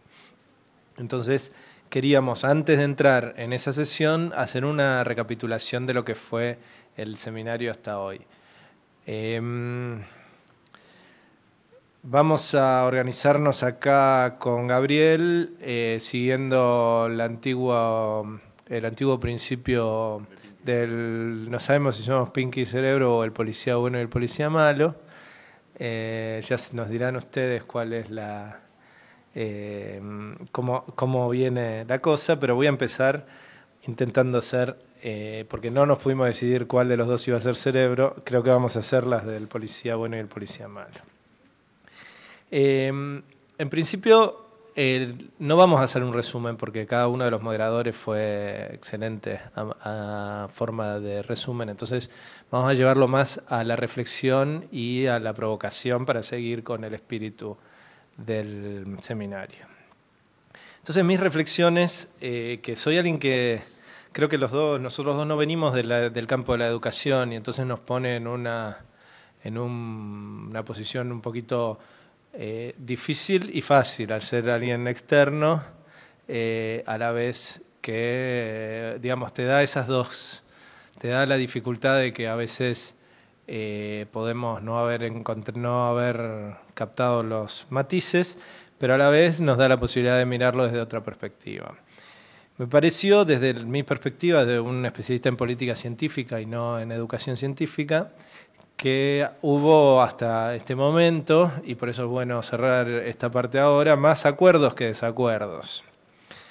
Parece que uno de los, y voy a nombrar los que se me ocurren, los que anoté, me estoy olvidando de unos cuantos, no son todos, pero primero la importancia de vincular la enseñanza de la ciencia con la naturaleza de la ciencia, ¿no? Eso como uno de los ítems centrales en el sentido de la enseñanza por la indagación, mencionaron algunos, la enseñanza por la investigación, vincular la enseñanza con las metodologías de la ciencia propiamente. El segundo tema central es el papel del docente como el agente del cambio o el no cambio de las prácticas, ¿no es cierto? Y no como agente en solitario, sino como la comunidad docente, pero a su vez como individuo y con la pasión del individuo por la enseñanza de la ciencia, ¿no? Me parece que hubo un acuerdo generalizado en estas cuestiones. Otro acuerdo que vi es más difícil de describir, pero la importancia de una evaluación adecuada, ¿no? Tal vez no hay un acuerdo acerca de cuál es la evaluación adecuada, pero sí la importancia de relacionar la evaluación con esto que decíamos antes, que la evaluación sea un instrumento y hay un cierto acuerdo de que la evaluación, la mayoría de las evaluaciones que se llevan a cabo, no me refiero en esto a las internacionales, sino a la evaluación a nivel de los cursos, no siempre cumple con el vínculo con el enfoque de enseñanza de la ciencia que queremos encontrar. Y en este sentido, el cuarto tema, la importancia de abordar la ciencia en un contexto específico y en necesidades reales de los alumnos. Esto también creo que fue transversal a las distintas presentaciones y discusiones. Volviendo al vínculo entre la enseñanza y la ciencia, la vinculación también de la comunidad científica con el aula, me parece que en eso también apareció en varias oportunidades. Y algo que puede sonar obvio, pero que es la importancia de las nuevas tecnologías, pero con el otro punto que me parece que quedó respecto de eso es que también hay una necesidad de incorporar prácticas innovadoras al aula. No es solamente un problema de incorporar la tecnología, sino de incorporar prácticas innovadoras. La importancia de adecuarse a las formas de aprender de los jóvenes, de no pensar que los jóvenes de hoy aprenden como cuando nosotros éramos más jóvenes, y no asumir que se puede enseñar como si estuviéramos aprendiendo nosotros. El vínculo entre lo formal y lo no formal, el impacto de lo no formal, creo que la última mesa fue bastante clara en ese sentido, y ahí, para agregar algo de lo mío, yo siempre le digo a Gustavo y a los colegas de los clubes de ciencia que el éxito de los clubes de ciencia, el éxito final de los clubes de ciencia va a ser cuando desaparezcan porque ya no sean necesarios, ¿no es cierto? Cuando esas prácticas no haga falta tener clubes de ciencia, porque eso esté incorporado en la práctica cotidiana general. Entonces, cómo el impacto de lo no formal sobre lo formal y la relación entre lo formal y lo no formal me parece que también fue remarcada a través del seminario. Otra cosa que fue quizás no tan general, pero que me parece muy importante resaltar, es la importancia de incorporar lo metacientífico, ¿no? Aquello sobre cómo es la práctica de la ciencia y cómo se mira a la ciencia. Se salió en varios, se mencionó ciencia, tecnología y sociedad y ambiente, bueno, hubo varias referencias a lo metacientífico. Entonces me parece que ahí esos son los acuerdos que yo encuentro a priori sobre los que se habló. Después hay un acuerdo que me llamó la atención sobre el que no se habló, que es que no se habló de recursos financieros. Nadie dijo, a mí me encantaría hacer esto, pero la verdad es que no tengo plata. Nadie mencionó un problema financiero. Quizás porque, no sé, están resignados o porque, no sé cuál es la raíz de ello, o porque efectivamente no le hacen falta más recursos financieros, pero el tema financiero no apareció. No sé si acuerdan conmigo, aunque no fue mencionado, pero hasta donde yo conseguí prestar atención este día y medio, el problema parece no estar ahí. O por lo menos el problema que estamos buscando resolver en este seminario parece no estar ahí. Pero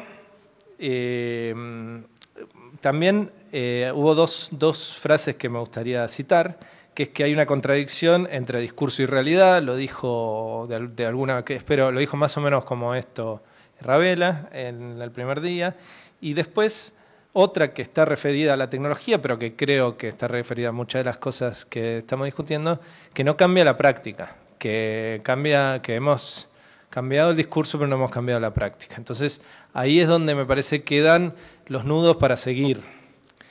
Y cómo seguimos, ¿no? Una de las claves que me parece que también fue detectado en varias de las ponencias aquí, es que para llevar estos debates a la acción, uno de los los objetivos, de las metas, es la formación docente, ¿no? Cómo trabajamos en la formación de los docentes. Y entonces, en ese sentido, la próxima sesión nos va a dar la solución a todos nuestros problemas. Acá Luis Garibaldi está preparado ya para resolverlos, le agradecemos. Gracias.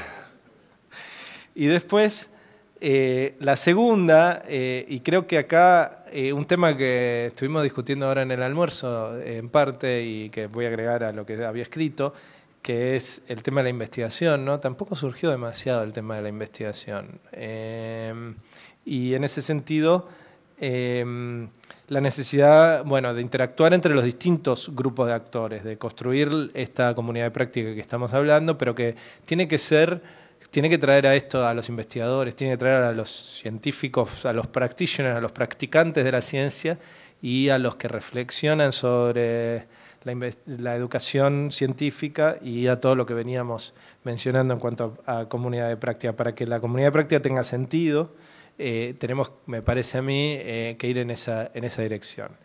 Pero bueno, eso lo vamos a conversar mañana y parte de los objetivos míos hoy es convencerlos, además a todos ustedes, que mañana nos acompañen, que no nos abandonen. Si llegaron hasta el miércoles a la tarde, pueden llegar hasta el jueves a la mañana.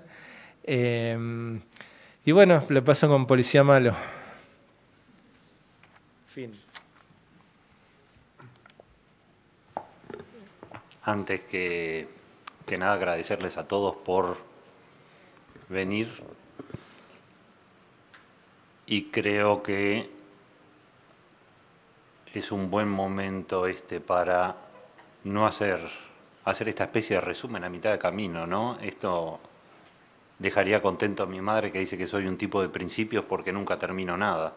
Entonces, esto está fantástico. Pero bueno, yo no voy a hacer tanto de Policía Malo, pero sí voy a poner un poco algunos temas que me preocupan. Acá, él decía que no hemos hablado de temas financieros ni de investigación. Yo diría que se tocó casi como un costadito el tema de cooperación. Y uno de los temas de este taller era formar redes, en el cual se insistió. Entonces yo diría que tenemos que trabajar, y me encantaría, ojalá hubiese un documento sobre el final que, como tantos otros cosas, terminaría siendo algo así como una declaración de Montevideo, pero en realidad no es esa la intención de esto. Pero hoy existen en temas de cooperación, tenemos infinidad de instituciones que nos involucran a todos, ¿no? A todos los países que estamos acá representando. Tenemos CITED, tenemos UNASUR, tenemos la Cumbre de Estados Latinoamericanos, tenemos Mercosur. En todas estas instituciones participa o se nombra alguna red de cultura científica o educación para la ciencia. Es más, el año pasado hubo un premio Mercosur para educación en ciencia y este año se reitera esa temática para el premio. Entonces,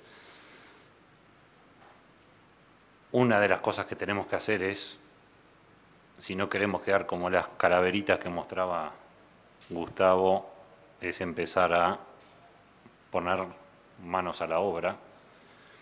Y para ello hay una cosa, creo que es esencial, y es modificar un poco la forma en que cada uno, desde su conocimiento, se expresa. Porque cualquier ciudadano, a esa bebida nuestra tradicional en el Río de la Plata le diría mate, si viene un químico diría que es una lixiviación de Ilex paraguayensis en cucurbitácea. Y están diciendo lo mismo pero de distinta forma. Entonces, creo que tenemos que amoldarnos un poco para que cada uno desde sus distintos ámbitos pueda establecer un diálogo, porque la universidad habla de una forma, porque el gobierno habla de otra, porque las instituciones de educación primaria, media, educación inicial y las técnicas hablan de otra. Entonces, vamos a seguir haciendo discursos donde todo el mundo va a decir estamos de acuerdo y nunca vamos a poder hacer nada porque si bien en el fondo estamos de acuerdo, nadie sabe cómo comunicarse con el otro. Entonces, eso creo que es básico para solucionar el tema de la mesa que viene, que es cómo formamos a quienes forman a las nuevas generaciones. Y eso nos lleva a algo que está en el título del seminario, que es formar ciudadanos. Y tenemos que apuntar a eso. Vale la pena recordar que estamos en el continente o en el subcontinente con mayor progreso económico en los últimos años, pero que mantiene la mayor desigualdad social del mundo. Y si no formamos ciudadanos y que apunten a una convivencia, y si no nos ayudamos entre todos más allá de las localidades o de los países, no vamos a terminar de salir. Hoy veíamos las cifras que mostraba Paraguay de su situación.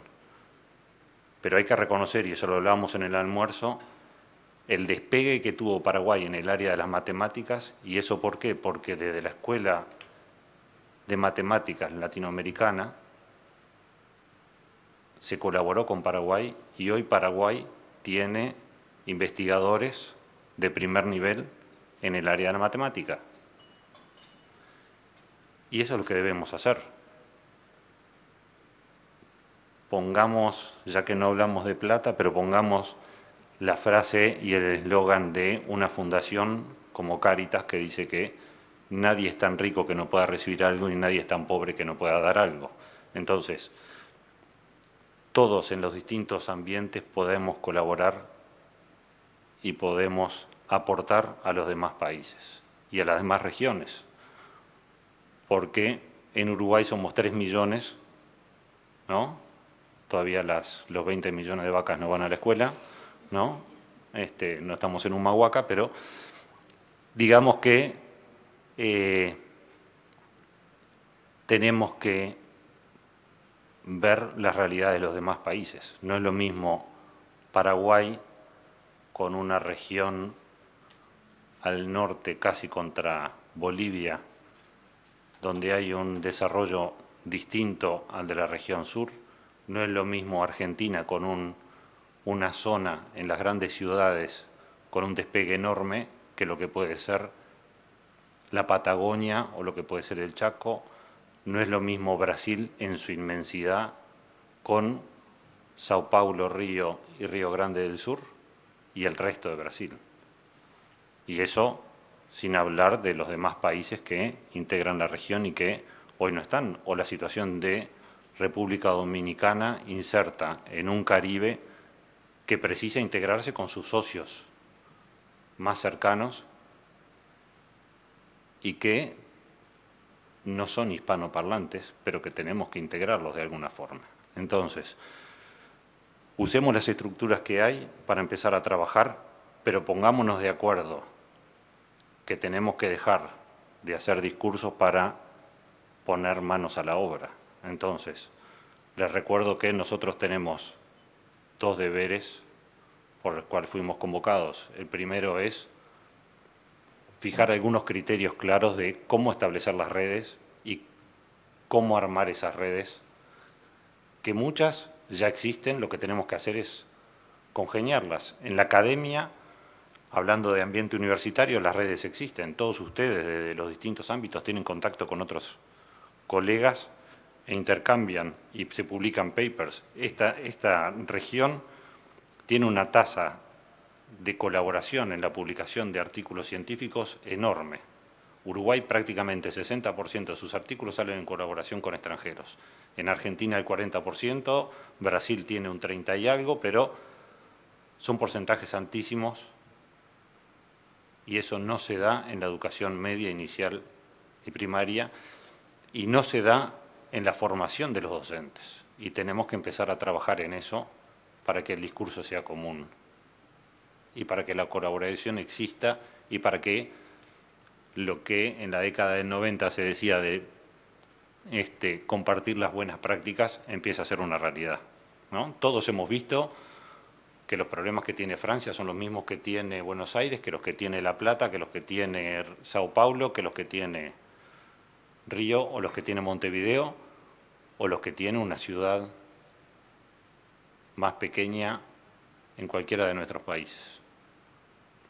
Armemos eso porque es la única forma de estar formando ciudadanos y de generar una convivencia en nuestra sociedad, más allá de que lo que saquemos sea un ingeniero, un científico, que nuestros países y nuestros gobiernos nos reclaman periódicamente, porque el desarrollo industrial de nuestros países así lo hace. Y en eso no podemos formar ciudadanos si solo nos involucramos en las ciencias naturales exactas, o las ciencias matemáticas y naturales, o las ciencias físicas y naturales, o como quieran llamarle, depende de la escuela de filosofía, si no involucramos a las demás ciencias, como son las ciencias sociales y las humanidades, y también el arte, porque el arte no deja de ser parte de una construcción científica. Una de las cosas que deberíamos mostrar ahora como resumen de todo esto es un pequeño video espectacular de divulgación científica que se llama Donald y las matemágicas. Y si no lo vieron, véanlo, porque van a ver cómo de Pitágoras a la naturaleza y la forma en que se desarrollan las ramas en las plantas es todo lo mismo, y en el fondo está algo que está en el logo de UNESCO, que es la razón áurea y la serie de Fibonacci. Fibonacci, que es la vida de un ciudadano común, ¿no? Porque era el hijo de un mercader llamado Bonacci, que lo manda a que se comportara y aprendiera algo alrededor del mundo, y el muchacho descubre en una escuela árabe las matemáticas y empieza a desarrollar eso de por qué la naturaleza tenía una cierta norma, y él la empieza a investigar y descubre la serie Fibonacci. Entonces, a cualquier niño, si le pregunta y se le pide que dibuje un rectángulo, lo más probable es que dibuje un rectángulo que se acerque casi mágicamente al rectángulo con la razón áurea, ¿no? Y salvo la bandera de Nepal y la del Vaticano, todo el resto son rectangulares, ¿no? Nepal porque, bueno, son dos triangulitos, vaya a saber por qué, se debe haber volado el resto en alguna tormenta en el Himalaya, y la del Papa porque, bueno, se ve que es así, la del Vaticano. Pero bueno, entonces, yo les recuerdo en este resumen a mitad de camino que tengamos de vuelta presente cuáles son las razones por las cuales estamos aquí sentados. Una es generar los instrumentos para armar esas redes. 2, ver cómo instrumentamos que esas redes creen ciudadanos y creen una red de conocimiento para acoplarse a las que ya existen, ¿no? Entonces, jóvenes, casi 3 minutos antes, para no violar las normas anteriores, hagamos una nueva pausa para café. A las 4 en punto empezamos la otra sesión. 4, ¿no? Sí. No hubo policía, ¿no? Asuntos públicos. Para conocer mejor, para saber más.